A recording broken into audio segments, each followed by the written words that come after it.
What's up, my Essential Units? It's Essential here, so back again with another classic WWE pay-per-view review. There is no SummerSlam for the month of August. It just happened in our present timeline. It happened in the month of July, not the traditional August. So SummerSlam is in our rearview mirrors in our present timeline. So for the month of August, I'm going to review some classic SummerSlam shows. So today I'm reviewing the first SummerSlam from 1988. At Madison Square Garden in New York City on the 29th of August 1988. The attendance of the show was 20,000. The first SummerSlam received about 400,000 pay-per-view buys. Gorilla Monsoon and superstar Billy Graham on commentary, not Jesse the Body Ventura, because he is the special guest referee for the main event. That is the Mega Powers versus the Mega Bucks. We'll get to the main event later on in this review. At this moment in time for the World Wrestling Federation, in those late years, they're starting to expand their pay-per-view schedules because the last few years, they did their first few WrestleManias. In 1987, they did the first Survivor Series. Then in 1988, they had SummerSlam, the show I'm reviewing right now, in that pay-per-view schedule. Then in 1989, they did the first Royal Rumble on pay-per-view, the second Royal Rumble because the first one was a special event on the USA Network. And so the Big Four was born.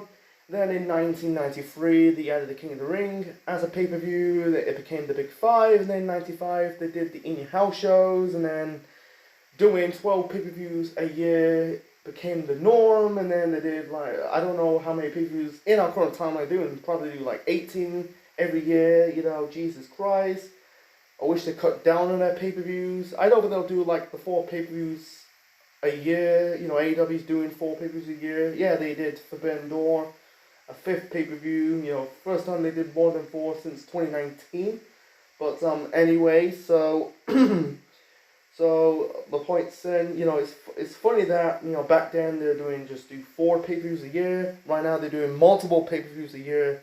Jesus Christ, too many pay-per-views. Anyway, so this is, I think I might be wrong about this. This is technically their first summer-themed pay-per-view in professional wrestling ever done.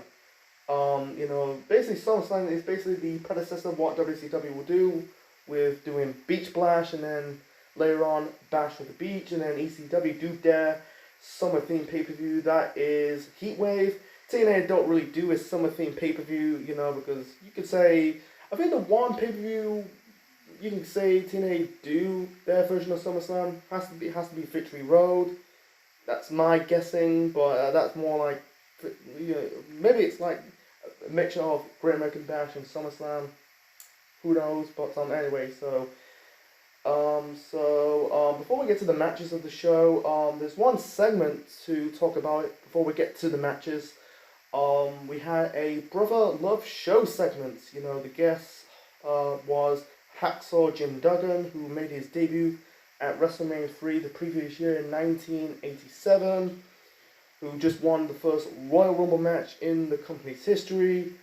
And before that, he got suspended the previous year in 1987 because he got busted of drug possession driving along with the Iron Sheik because they were feuding at the time, almost breaking kayfabe. So basically, Brother Love, that is Bruce Pritchard, by the way, wearing red face, not he said, he's basically, talking shit towards, Hacksaw Jim Duggan. He said you had no love, question about his patriotism, instead of Dino Love, he goes, Dino Love loved his country, basically being the cheerleader of Dino Bravo, because, Dino Bravo is, a heel. Anyway, and Brother Love is also a heel as well. Anyway, so Duggan says, this is not the WWF. This is the WWF, not Sunday school. They need some policing. And then Brother Love, repeatedly poking Jim Duggan's chest, says, "I don't see a police badge on your chest." And basically, Jim Duggan says, you got 5 seconds to leave the ring before I'm going to stick this 2x4 when the sun don't shine, referring to his ass. And Brother Love says, "I love you." And then he kind of run off. I don't know that was accomplished anything. I'm guessing I've done my research that this segment set up a feud between Jim Duggan and Dino Bravo, good old USA versus French Canada. That was it late '88, early '89. So you can say it's accomplished anything. Sometimes I said in my previous pay-per-view reviews, I really don't like segments on pay-per-views because it just doesn't work on pay-per-views. Save it on weekly shows. Because pay-per-views in pro wrestling are designed to focus on the live action. It was, they are basically live action reels. It's just that's my take on it. So, but yeah, it was fine for what it is. Anyway, so the first match to kick off the first SummerSlam, 10 matches by the way. We got the British Bulldogs, that is Davey Boy Smith, and the Dynamite Kid, that is Tom Billington, taking on Jacques and Raymond, the Rougeau brothers. So the gimmick for the Rougeau brothers, they are from from Quebec, the French Canadians. They are like waving little American flags, saying like they adore the Americans, but people are not buying into it. The match is good. I really like this match between. You can tackle it. I think this is technically, in my opinion, the match of the night. Anyway, so this match is good. I really like this match. Back and forth between the Bulldogs and the Rougeaus. You had Matilda at ringside. Matilda's, the Bulldogs mascot. The match ended in a time limit draw. It was disappointed. And then, the Rougeaus took a cheap shot at the Bulldogs, and then the Bulldogs trying to go after the Rougeaus. They fled, and that was it. And I think this was the end of this is a real life backstage heat. So this has led to Jacques Raymond. He became the Mountie, the future Intercontinental Champion. That was in 1991, by the way. He ended up punching Todd Billington, that's the Dynamite Kid, in the face. He had, because he was tired of his jokes, the Dynamite Kid's jokes, he grabbed some quarters, I think he had coins around his hands, and literally punched Dynamite Kid in the face, and that caused teeth falling out his mouth. And by the way, this was the Dynamite Kid's second to last pay-per-view appearance before he left the company. And sadly, he never made his return to the company. I don't know what the reason. I'm not too sure. I don't know why he left the company. There's some rumors, by the way, speculation that it was allegation of steroids. I'm not going to get into it, but it's a shame he didn't came back, and shame he's not never. I don't think he got inducted in the Hall of Fame. I know they inducted the British Bulldog, Davey Boy Smith, into the WWE Hall of Fame, but not the Dynamite Kid, the British Bulldogs, because sadly, they're no longer with us because Billington died in 2018 on his 60th birthday. It'd be really nice to see, just not just Bulldog, but with the Dynamite Kid, because the British Bulldog is one of the best tag teams in professional wrestling history. So that's my 2 cents on it. So. After this match, you can tell the match slightly gone downhill. Sorry, I'm recovering from a cold, I'm coughing. The show went absolutely downhill after the opener.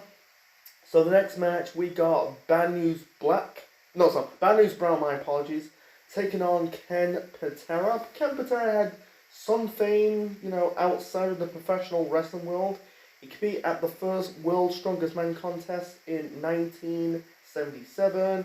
This is technically his third run or second run of the company because he basically got fired, or he spent 2 years in jail because he had an altercation because he threw I think it was a brick or rock through a window at a McDonald's. He had an altercation with a police officer. He spent 2 years in jail. Then he basically ruptured his bicep tendon. I think that was the previous year in 1987. So, the match there was no chemistry between Bad News Brown and Ken Patera. My apologies, I call him Bad News Black because he's a black man, by the way. I watched a Brian Zane video. He did a video on the Sting movie from the mid 2000s. Anyway, so the match was in the end, it's just basically getting Bad News Brown over. It hit Ken Patera with the Ghetto Blaster. That was it a Zagiri kick or something for the win, and that was it. He ended up feuding with Roddy Piper in 1990. So he didn't really, he was not that good as a worker. Ken Patera, not really familiar with his work. Outside of the WWF, he wrestled in the territory days.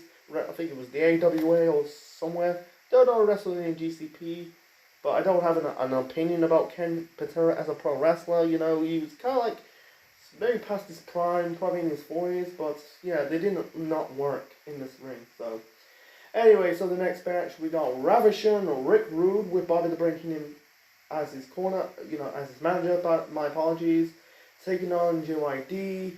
He kind of showcased his tights with JYD's face on it. So the match was kind of similar to the Bad News Brown versus Ken Patera match.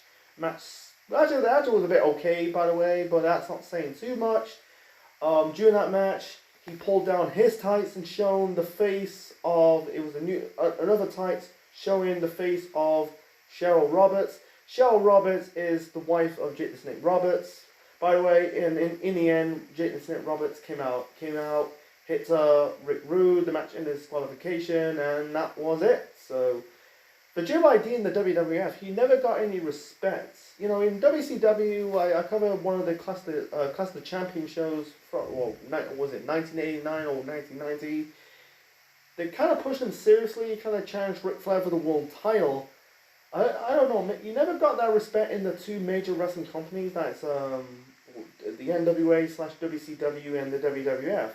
But I'm guessing outside, in the territories, he was getting more respect. It's a shame he never got a fair crack in the WWF. He was in the IC title picture.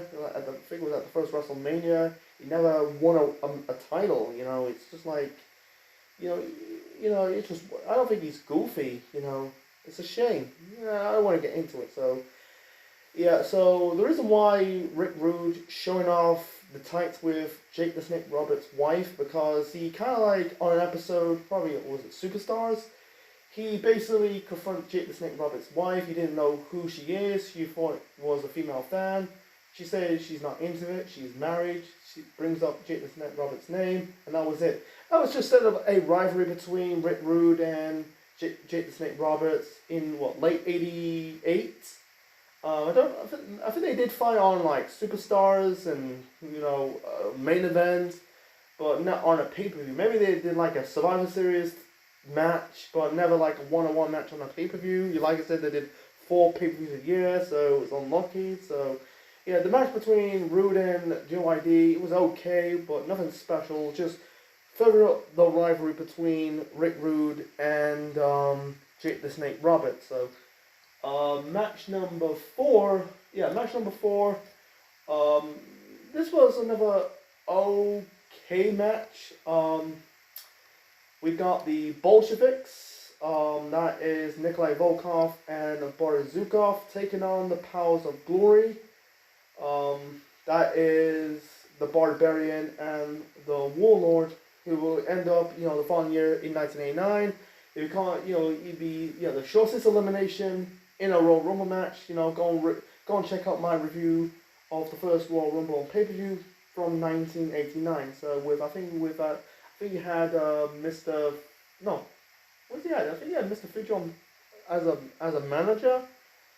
No, yeah, Baron von Rushki as the end manager. The match was okay. I think it was an okay match. It wasn't a terrible match. No. It wasn't a terrible match. They did serve it. I didn't really serve the person. It was okay for what it is. It's just a standard match. Wasn't terrible. Wasn't great. In the end, the Powers of Glory got the victory. You had the Barbarian. I think the Barbarian is the father of Lady Tapper. Lady Tapper, was in TNA, by the way, in those early 2010s. Bit of a trivia. Hit the diving headbutt. This is before, Chris Benoit, like, adopted that maneuver onto, I think it was Zukov or Volkov for the win. So it was, like I said, okay match. Wasn't terrible, wasn't bad. It was just a standard match. Basically, thumbs in the middle. So moving on to, this is the shortest match in this in this SummerSlam pay-per-view. We got the Honky Tonk Man. I think he had Jimmy Hart in his corner, defending the Intercontinental Championship against the Ultimate Warrior. Originally, it was supposed to be Honky Tonk Man versus Bruce the Barber Beefcake, because that match was scrapped because he got attacked by the outlawed Ron Bass. He basically grabbed a cowboy spur because that was his gimmick at the time. There was two cowboys, I think you had him and Cowboy Bob Orton.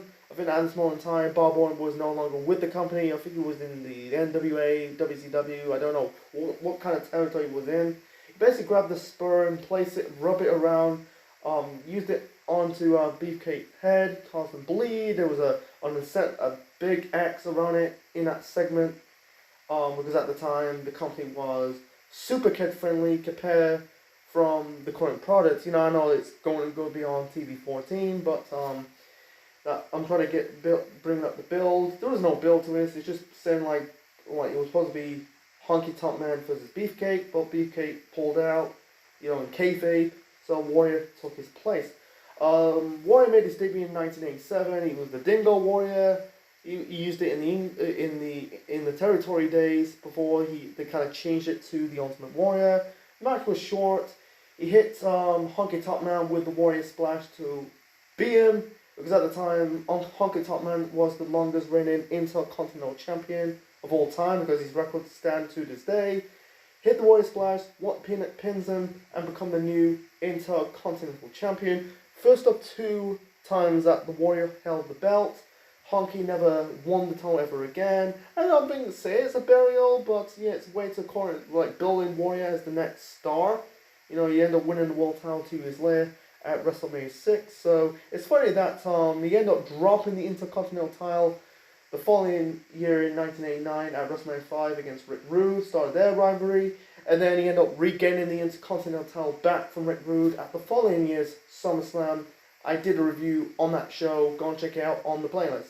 Classic WWE pay-per-view reviews, and you probably find my review of SummerSlam 1989. So, moving on to the next match. So we've got 5 matches to go. This is, by the way, a 10-match show.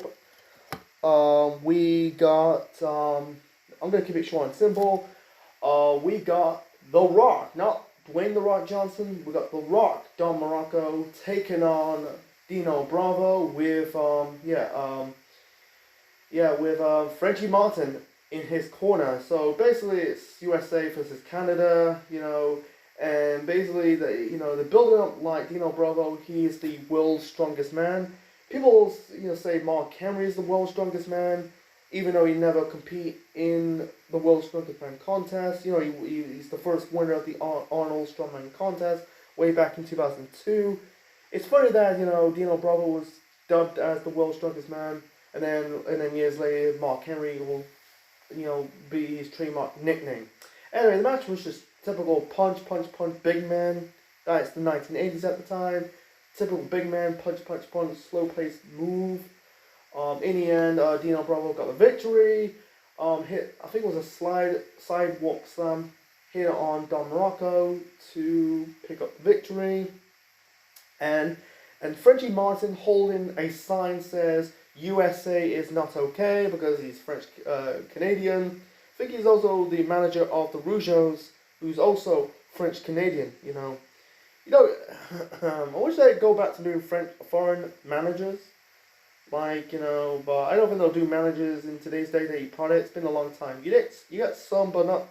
It won't. Back then there was a lot of managers. I think they need to bring more managers in WWE, man. I think that it's lacking in that department. So, let's see, match number 7. Yeah, match number 7. This is for the WWF Tag Team Championships. We got Demolition with Jimmy Hart in their corners, defending the belts against the Hart Foundation. That is Bret the Hitman Hart and Jim the Anvil Neidhart. So, Demolition defeat the Strike Force in March to win the tag team titles. That the Strike Force are Tino Santana and Rick Martel before he became the Model. The match was good. I really liked this match. It was back and forth between both tag teams. I prefer, like, in my opinion, the Bulldogs and the Rusev match to be a match of the night. That's just me. Don't shoot the messenger. The match was good. Yeah, it was a bit slow. You had some bulks of the match. You had the Demolition guys attacking Bret, working on Bret. You had one more of the match. Mr. Fuji basically hit Bret with his cane. By the way, Jimmy Hart was the manager of the Hart Foundation before turning on Bret and Neidhart. In the end, I think it's Axel Smash grabbed Jimmy Hart's megaphone, hit it on Bret to pin him, and the Demolition went on to retain the tag team titles. Their record still stands until the New Day broke it in 2016. They end up dropping the tag team titles, to the Brainbusters. That is Tully Blanchard and Arn Anderson. That was the following year in 1989. So before that in SummerSlam, Survivor Series 88, they ended up doing a double turn with the Powers of Glory and Demolition. They did a double turn. Demolition turned babyface. The Powers of Glory turned heels. So I might review Survivor Series 88 in the future. So let's move on to the next match. So some of these matches are short, by the way. So the next match, we got the Big Boss Man taking on Coco Beware. It was an okay match. Speed versus strength. I'm not a big fan of Coco Beware's gimmick, he's basically, I get it, he's the Birdman. He's doing this, waving his arms like a bird. This is the reason why he's not gone over, in my opinion. That was very questionable to induct him into the 2009 Hall of Fame. I don't want to get into it, not bringing him down. I'm just wondering, but anyway, the match was okay. In the end, the Boss Man hit Coco Beware with the Big Boss Slam for the win. And then afterwards, he hit Coco Beware with the nightstick. I think he's about to try to handcuff him, but I don't know. But that was it. It's building Bossman up. He ended up teaming up with the African Dream, Akeem. That's the former known as the One Man Gang. Jesus Christ, and they become the Twin Towers or some shit. Holy fuck, man. So that's match number 8. So match number 9, we got Jake the Snake Roberts taking on Hercules. By the way, I forgot to mention it. Yeah, you had Slick on the show managing the Bolsheviks. Forgot to mention it. So there was a lot of managers at the time. Yeah, Jimmy Hart, Bobby the Brain Heenan, Slick, Frenchie Martin. Jesus Christ, a lot of managers. You don't get it in today's WWE. You get some managers in AEW, but that's a different ball game. Anyway, let's get back to the next match. So the next match, it was Jake the Snake Roberts versus Hercules. Match was okay-ish, but I found some of that match a little bit boring. It was, I'm gonna say okay-ish. In the end, Jake the Snake Roberts, hit the DDT onto Hercules for the win. I thought this led up to Rick Rude costing Jake the Snake Roberts a win. Instead of really firming up the rivalry, but unfortunately that's not the case. So, oh boy, it was just what it is. So, so moving on to the main event. So the main event, we got the main event. That's why people are paying to see at the time in 1988. It's a tag team match. We got the Mega Powers. That is Hulk Hogan and the WWF World Champion, that's Macho Man Randy Savage, who won the title from the $1 Million Man Ted DiBiase Sr. in the finals of the World Title Tournament at WrestleMania 4, taking on the $1 Million Man Ted DiBiase Sr., who at the time, I think he revealed the $1 Million Championship. Maybe it's maybe my timeline's a bit wrong, by the way. Maybe it's 88 or 89. Anyway, teaming up Andre the Giant to form the Mega Bucks. So the build up to this, you had the $1 Million Man and Andre beating down Randy Savage. Virgil made Miss Elizabeth watch. So, and yeah, there's a lot of managers, by the way. So, and you had Hogan basically picked the Savage's tag team partner, and also you had the Mega Bucks trying to basically blackmail and bribe Jesse the Body Ventura. What side he's going to be on? Is he going to call it down the middle? Is he going to help the heel win? And here's the one trivia I never knew that it's not going to happen. I thought there's one match that was supposed to be happening on the show, but it wasn't. Originally, it was supposed to be Randy Savage versus Ric Flair for the WWF title. This is 4 years before they had that match at WrestleMania 8. Unfortunately, the NWA don't want Flair to go to the WWF, but the plans changed. So Flair ended up going to the company in 1991. I just found out on Wikipedia, it's like, wow, they're almost happening. Savage Flair for the world title in 1988 before Flair going to the company in the early 90s. Wow, but yeah, like I said, the NWA don't want Flair to go to the company, so yeah, Flair ended up going to the WWF in 1991, took the world title with him, and did the Flair Savage match at WrestleMania 8 for the world title. So anyway, so the match between the Mega Powers versus the Mega Bucks, match was good. Wasn't a great match. They don't really need to do anything because it's at MSG. Got the crowd in their palm of their hands. You know, this was a fun main event. There've been better SummerSlam matches afterwards. You know, I put it in the decent SummerSlam main events, you know, but not like in a must see main events. No, not like that. But anyway, it was really good. I really enjoyed this match because Hogan was not known for his wrestling. He's a very tall dude. He's known for the big boots, the punches, the leg drop, and Andre the Giant, he's so way past his prime, 7'4", very immobile. It's just like you got like DiBiase and Savage kind of carried both guys to a passable, fun main event. Yeah, in the end you had Miss Elizabeth, the valet of the Mega Powers, showing off. She was wearing a red thong, you know, to get like a cool pop for the fans. In the end, Savage and Hogan got the victory. I think it was, the Savage hit Andre. I think it was Andre with the elbow off the top rope, and then follow up with the leg drop for the win. I think it was Andre took the pinfall loss, not DiBiase. I can't remember. It's one or the other. The whole stuff with DiBiase, not DiBiase, Ventura, like teasing, like, oh, he's going to like help the heels win this main event. Unfortunately, that's like, what's the point having? Hey, let's have the heels bribing, the guy who's going to help them win. It didn't play to this match. What's the point? So, as for Hogan and Andre, this is their blow off. I think this is their blow off. I don't know when they had the blow off at the Survivor Series in November of that year. I'm not too sure, but they never fight ever again. They never interact ever again because Andre, he arrived towards the sunset at WrestleMania 6 in 1990.